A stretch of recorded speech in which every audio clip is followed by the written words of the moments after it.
እንደዚህ አትሽ እሺ ግን ቢያንስ እኔ እስክረጋጋ ድረስ አንተ የሆነ ነገር ለማድረግ ሞክር አታስቢ እኔ ጋር አንድ መፍትሄ ይጠፋ እሺ አመሰግናለሁ ምንም አይደል አሁን ሄድ አለብኝ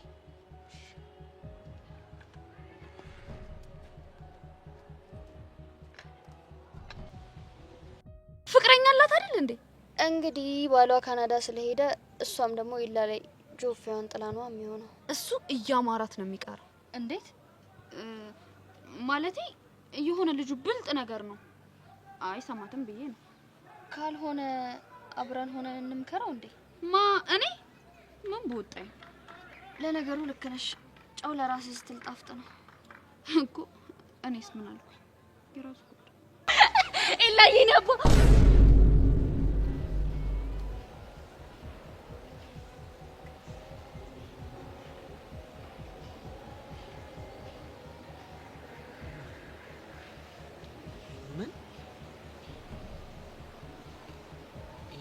ይነበት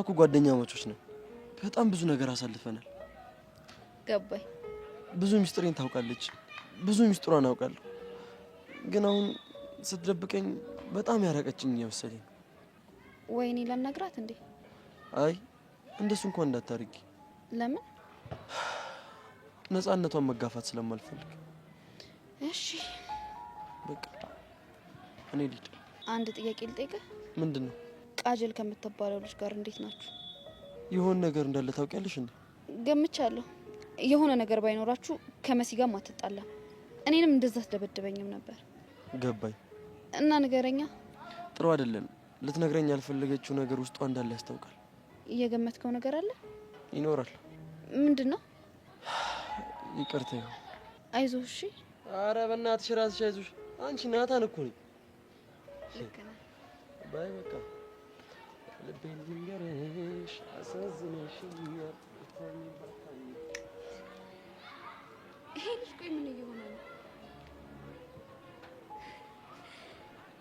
ወይኔ ብቻ እሱም ሳያስበው ድም ፕሮቴክት ላደርግሽ ፈልጋለሁ አውቃለሁ አሁን የምሄድበት ቦታ ግን በጣም ሰላም የሚሰጠኝ ቦታ ስለሆነ አንተ ራስህን ማስጨነቅ የለብህም በዛ ላይ አንተንም ቃጀል ትጠብቃለች ቻው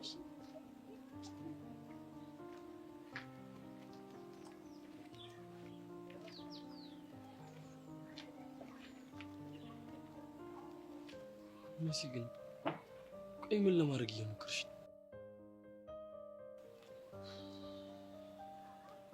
ናታ ይህን ሁሉ ነገር የማደርገው ልብህን ወደ እኔ ለማዞር እንደሆነ ምን አለ ብትረዳኝ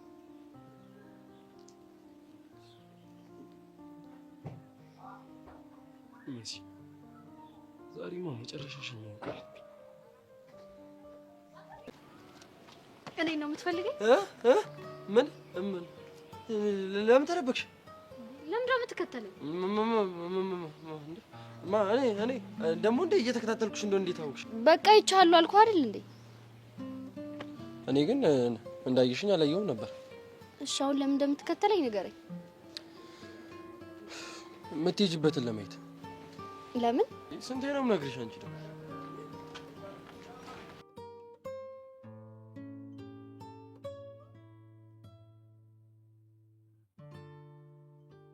ምን አለ ብትረዳኝ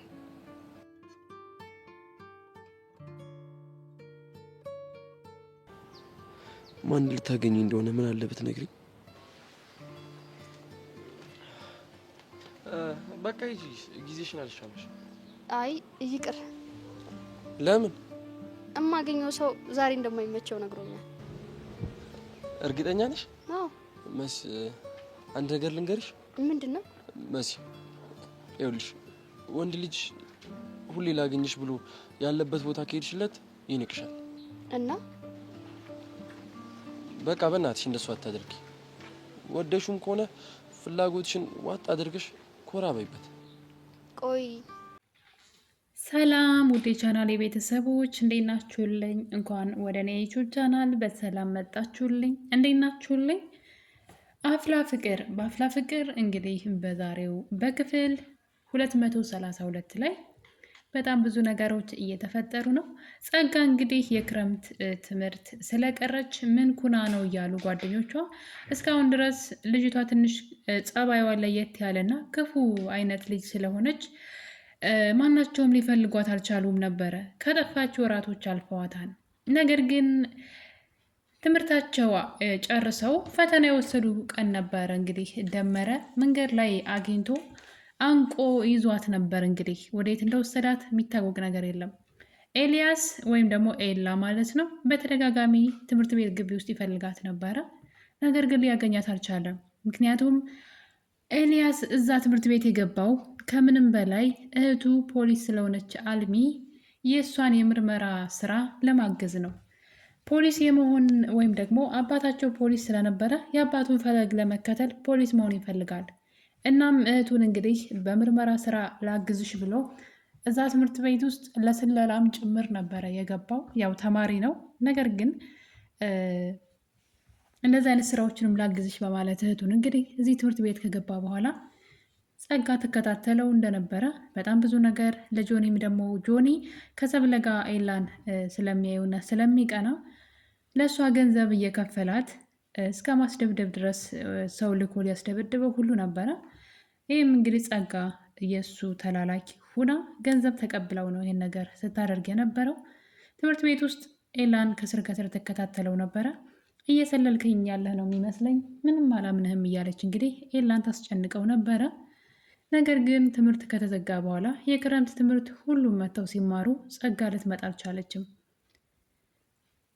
ቤዛ እና ቹቹ ደግሞ በእሷ ምክንያት ተጣልተዋል። ብዙ ነገሮች ስለተደራረቡባቸው ማናቸውም ጸጋ የት ገባች ብለው አልፈለጓትም። ልጅቷ ትንሽ ባህሪዋ አስቸጋሪ ስለሆነ ነው። እንግዲህ ያሬድም አገር ለቆ እንዲሄድ ያደረገችው እሷ ናት። ቹቹ ቤዛን እንድትከዳት ያደረገችውም እሷ ናት እና በጣም ብዙ ነገሮችን ስላደረገች ማንም ሰው ቼክ ያደረጋት የለም። ነገር ግን አሁን ላይ የእሷ ጉዳይ በጣም አሳሳቢ ሆኗል።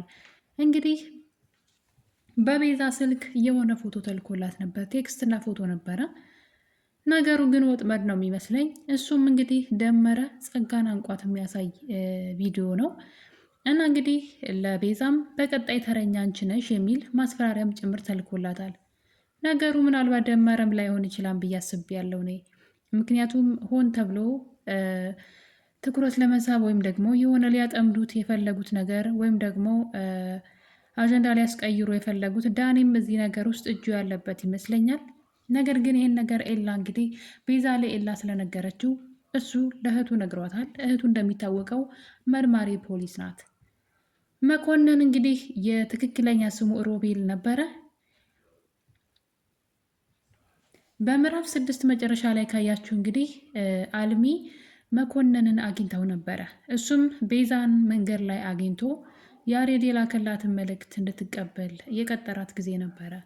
አልሚ ተከትላት ሂዳ እሱን ታገኘዋለች። ነገር ግን እሱ ትክክለኛ ስሙ ሮቤል ነበረ። በጣም ወንጀለኛ ሰው፣ ማፊያ ነበር። እናም ታስሮ በህግ ተቀጥቶ የወጣ ሰው ነው። በደንብ ነው የምታውቀው አልሚና መንገድ ላይ እንግዲህ ከኋላው እየሄደ ስትነካው ይዞራል። እንዴ ሮቤል ነው ወይ እንዴ ስምህን ቀየርክ ብላ እንግዲህ ትጠይቀው።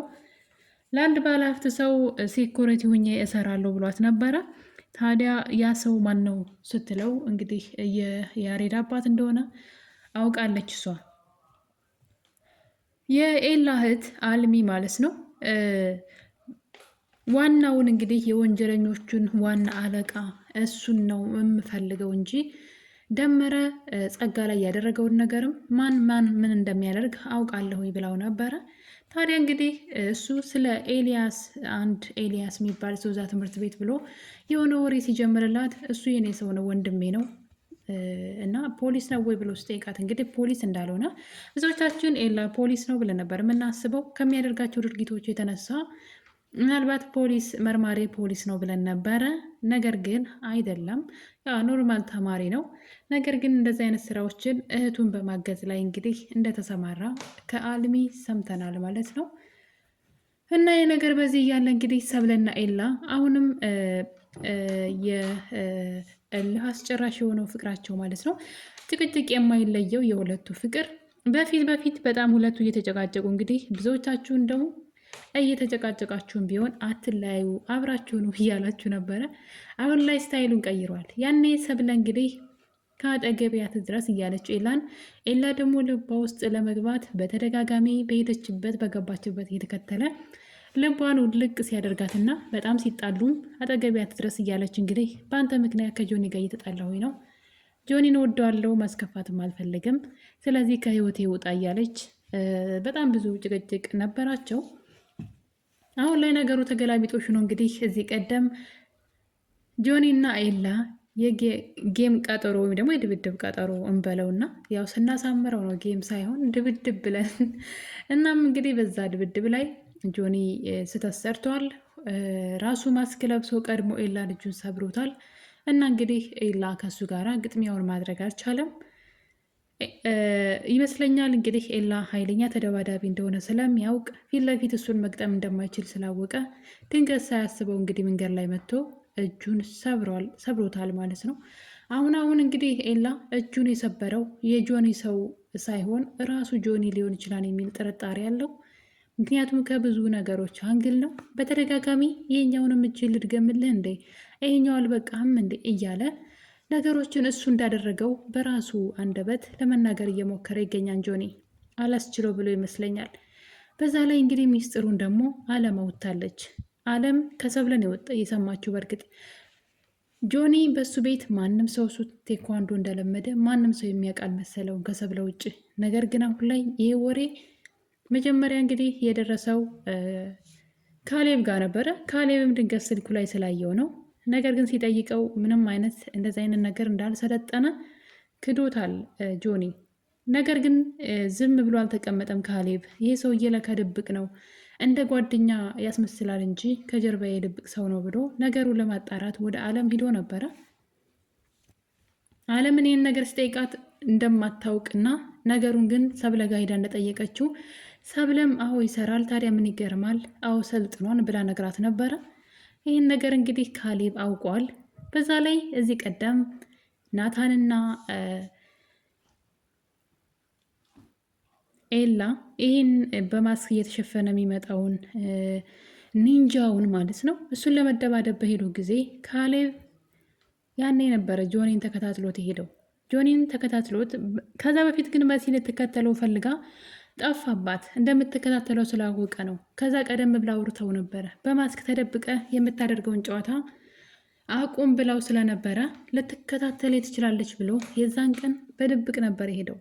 ነገር ግን ካሌብ ተከትሎት ነበረ እና እንግዲህ በመጨረሻም ጆኒ የሁለቱም አይናቸው ውስጥ ማስኩን ሊገልጡበት ሲሉ ነበር። አይናቸው ውስጥ ምን እንደጨመረ አሸዋ የጨምር በርበሬ አናውቅም። ሁለቱንም አይናቸውን የሆነ ነገር አድርጓቸው ከዛ ግድም ሩጦ ሲያመልጥና ከኋላው ካሌብ ሲከተለው ነበረ። በመጨረሻም የሆነ ቦታ ጥግ ላይ ቆሞ ራሱን ለመቆጣጠር እየሞከረ እናም እንግዲህ በግድ ማስኩን ከፊቱ ላይ ሲያወልቀው ካሌብ ያየዋል ማለት ነው ተደብቆ። ካሌብ ማን እንደሆነ ያ ባለማስክ ጠንቅቆ ያውቃል። ጆኒ አሁንም ውሸቱን ቀጥሏል። ነገር ግን እውነታው ወሬው ሁሉ ከኤላ ጆሮም ደርሷል ማለት ነው። እንግዲህ አለም የፈለገ ጆኒ ቴኳንዶ ቢሰለጥን አንተ ለሱ አታንስም ብላ እንግዲህ ሚስጥሩን አውጥታለች። እነዚህ ነገሮች ተደራርበው ጆኒ ምናልባት ኤላ እጅን የሰበረኝ የራሱ ጆኒ ነው ብሎ እየጠረጠረ ስለሆነ በደንብ ነው የሚዘጋጅለት። በአሁኑ በባለፈው ክፍል ላይ እንግዲህ ሰብለ መንገድ ላይ ጆኒን ስትጠብቀው ኤላን ስትጠብቀው ያየን ነበረ። ያው ሰብለ ስለምትቀና ጆኒ ኤላን ከማንም ሴት ጋር ማየት አትፈልግም። ብቻ አብረው የቆመች ሴት ሁሉ ለፍቅር የፈለጋት ነው የሚመስላት። እናም በመጨረሻም እንግዲህ መንገድ ላይ ቆማ ስለ አለም ልታስጠነቅቀው ከአለም ራቅ፣ እኔን ለማስቀናት ብለህ የምታደርገውን ነገር አቁም ብላ ኤላን ስትናገረው ለምንድን ነው የኔ ህይወት በአንቺ ዙሪያ የሚሽከረከር የሚመስልሽ በማለት እያወሩ ያለ ድንገት እንግዲህ ጆኒ ይመጣል። ምክንያቱም ይከታተላቸው ስለነበረ ነው። በመጨረሻም እንግዲህ ኤላና ሰብለ መንገድ ላይ ቆመው ጆኒ አይቷቸዋል። በዚህ ሰዓት እንግዲህ ኤላ ከአጠገቤ እንዳደርሽ የምልሽ ስለዚህ ነበረ እንግዲህ እንኳን ደስ አለሽ፣ ቀጣዩ ይሄኛውን እጄን ይሰብረኛል እንግዲህ ብሎ ሲላት እሱማ መቼም ነው የማይሆነው። ነገር ግን ሁለቱም እንግዲህ ኤላ ለስሙ ከአጠገቢያ ትድረሽ ይላል እንጂ እጁ እስኪድን ነው እንጂ በሰብለ በፍጹም እሷን ለጆኒ አሳልፎ መስጠት አይፈልግም። እንግዲህ በዚህ መሀል እያሉ ከብዙ ጭቅጭቅና ነገር በኋላ ሰብለ በጣም ደብሯት ብቻዋን ቁጭ ብላ ነበረ። እናም ጆኒ ይመጣና እሷን ለማዝናናት ለማሳቅ ሲሞክር ነበረ። በዚህ መሀል እንግዲህ እሷን ለማሳቅ ሲሞክር ተወኝ ኤላዬ የኔ አባት በማለት እንግዲህ የጆኒን ወሽመጡን ብጥስ አድርገዋለች ማለት ነው። ልቡ ስብር ነው ያለው። እሱ እንግዲህ እሷን ለማሳቅ ነበረ ያን ነገር ያደረገው። እሷ ግን ምንድነው የሚባለው ሆዴ ያባውን ብቻ የሆነ ተረት አለ። ሰብለ በልቧ የምታስበውን ሳታስበው እንግዲህ ኤላዬ የኔ አባት ስትል አስባችሁታል። በሚያፈቅራችሁ በፍቅረኛችሁ ፊት እሱ ከአጠገቧ እንዳይደርስ የሚፈልገው ወይም ደግሞ ተቀናቃኙን የሆነን ሰው የኔ አባት ብላ ስትጠራ እንግዲህ ከዚህ በላይ ምንም በጣም ከባድ ነው። ጆኒ ከዚህ በላይ እንግዲህ ከእሷ ጋር ይታገላን ብዬ አላስብም። ምክንያቱም በእሷ ልብ ውስጥ ቦታ እንደሌለው ዛሬ አይተዋል እና በጣም ነበረ የሚያስደነግጠው። እንግዲህ ልጅቷ እሱን ስታስብ ስለምታድር ቤዛ እንዳለችው እንግዲህ ሆን ብለህ የቀን ስራው የሌሊት ሀሳቧ ለመሆን እየጣርክ ነው ብለው ነበርና ኤላ እንግዲህ ሰብለ ላይ ጭንቅላቷ ላይ የተጫወተው ማለት እሱን እንድታስበው እሱ እንድትወደው ነው ያደረጋትና አሁን ላይ ከሱ ውጭ ምንም አታስብም። እና ከቤዛ ጋር ቁሞ እንግዲህ ቤዛ እንዲረዳት በጸጋ ጉዳይ ማለት ነው ቀጣይ አንቺ ተረኛ ነሽ ተብሎ እንግዲህ የጸጋ ፎቶ ተልኮላት ስለነበረ ጸጋ ሙታለች የሚል ሀሳብ ውስጥ ገብተዋል። በዚህ ሰዓት እንግዲህ እሷ ኤላን ለማግኘት ኤላ ወዳለበት ቦታ ሄዳ ሁለቱ ቁመው ሲያወሩ ሰብለ እንደለመደችው ተደብቃ ያየቻቸው ነበረ። እናም ትናደዳለች። በመጨረሻም እንግዲህ መሲን ስታገኛት ስለ ኤላ ሁኔታ እየነገረቻት ነበርና መሲም ሆን ብላ እንግዲህ ፍቅረኛዋ ስለሌለ ምናልባት ኤላን ልታጠምደው ፈልጋ ይሆናል ብላ ሆን ብላ ነው እንግዲህ እንደዚህ ያለቻት እና ሰብለ እንደ አማራት ይቀራል እንጂ በማለት እንግዲህ የሆነ እልህ ውስጥ የገባች ይመስለኛል። እየወደደችው ለምን እውነቱን እራሷን እንደምትደብቀው አላውቅም። ኤላ እንግዲህ አንድ ነገር አስቧል። ጆኒ በሚሄድበት እየተከታተለ እሱ እንደሰበረው አክት እያደረገ ነው። በዛ ላይ ደግሞ እያስፈራረው ነው። ከሰብለ አጠገብ አትድረስ ብዬሃል ነበር ምን ትሰራለህ እያለ እንግዲህ እሱ ላይ ሙድ መያዝ ጀምሯል ማለት ነው። በፊት ይፈራው ነበረ ካያችሁ ከሰብለ አጠገብ እንዳለ አትድረስ ለማለት ራሱ ይፈራው ነበረ። አሁን ግን እንደውም ይገለኛል እንጂ አይን እያየ ሰብለ እንዲወስድብኝማ አልፈቅድለትም እያለ ነበረ። አሁን ግን ኤላ እጁ እንደተሰበረ ሲያውቅ በሱ ሙድ መያዙን ቀጥሏል። ኤላም እንግዲህ ጠብቀኝ እያለ ነው። እኔ ቃሌን ካልጠበቅኩኝ እኔ ኤልያስ አይደለሁኝም ጠብቀኝ እያለ ይገኛል። እንግዲህ ኤላ እጁ ሲድን ጆኒን ምን ሊያደርገው ይችላል? ምናልባትም ከጆኒ ጋር ቀጠሮ ከዚህ በኋላ ላይይዝ ይችላል። በማንኛውም ሰዓት ባገኘው ሰዓት ከእሱ ጋር ፊልሚያ ሊያደርግ ይችላል ብዬ አስባለሁ። እንደዛ ካልሆነ ጆኒ አሁንም ሌላ ጥፋቶች ወይም ደግሞ ሌላ ተንኮል ይሰራል። ብልጥ ስለሆነ ፊት ለፊት መግጠም እንደማይችል ከባለፈው ድርጊቱ እንግዲህ ማየት እንችላለን። ሌላው ደግሞ እንግዲህ መሲና ናታን ናቸው።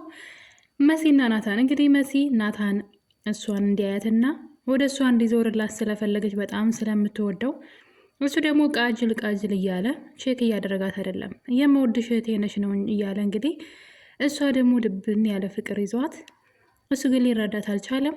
በጣም ብዙ ነገር አደረገች፣ ሊረዳት አልቻለም። አሁን ላይ እሷ ሌላ ጨዋታ ጀምራለች።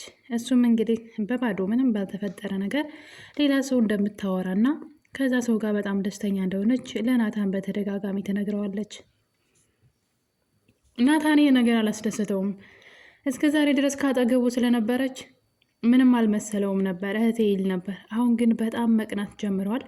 እሷ ሌላ ወንድ እንደምታወራና ሌላ ወንድ ጋር እየሄደች እንደሆነ ወይም ደግሞ ከዚህ በኋላ ያው ቤስት ፍሬንድ ሆነው አይቀጥሉም። እሷ ፍቅረኛ ካላት ከሱ ህይወት ቀጥታ ትወጣለች እና ያ ነገር እንደሚያጣት ሲያቅና ከሱ እንደምትርቅ ሲያቅ አሁን ላይ እሱ ወደ እሷ እየተሳበ ይገኛል። እሷ ግን አሁንም ጨዋታውን ቀጥላለች። ሰው በድብቅ ታወራለች፣ ሰው ላገኝ ነው እያለች እንግዲህ ስለዛ ስለምትወደው ሰው ልትወደው ስላሰበችው ሰው ለናታን በመንገር ናታን እንዲቀና እያደረገችው ነው። ናታን አይናገር እንጂ ውስጡ በቅናት ድብን እያለ ነው። ከማንም ሰው ጋር እንድታወራ አይፈልግም ከሱ ውጭ ማለት ነው። እና እንግዲህ አሁን የጀመረችው ጨዋታ ምናልባት ናታን ወደ እሷ እንዲዞርላት ሊረዳት ይችላል ብዬ አስባለሁ። እስከዛሬ ድረስ እሷን እንደ እህት እያየ ሌላ ሴት እንግዲህ እንዳፈቀረ ሲነግራት በጣም አዝና ነበረ። አሁን በተረዋ እሷ እየተጫወተችበት ትገኛለች። መሲ ይሄን ድርጊቷ ይሳካላት ይሆን ወይ የሚለው ነገር በጣም አጓጊ ነው። በቀጣይ ክፍል እንግዲህ ጆኒ ሰብለን ምን ሊያደርጋት ይችላል? ኤላዬ የኔ አባት ብላ እንግዲህ በጨዋታቸው መሀል የኤላን ስም ጠርታለች። ጆኒን ነገር ዝም ብሎ ያልፈው ይሆን ወይስ በመካከላቸው ምን ይፈጠራል? አጓጊ ነው። በቀጣይ በሌላ ቪዲዮ እስከምንገናኝ ድረስ የዛሬን አበቃን። ቸር ቆዩልኝ።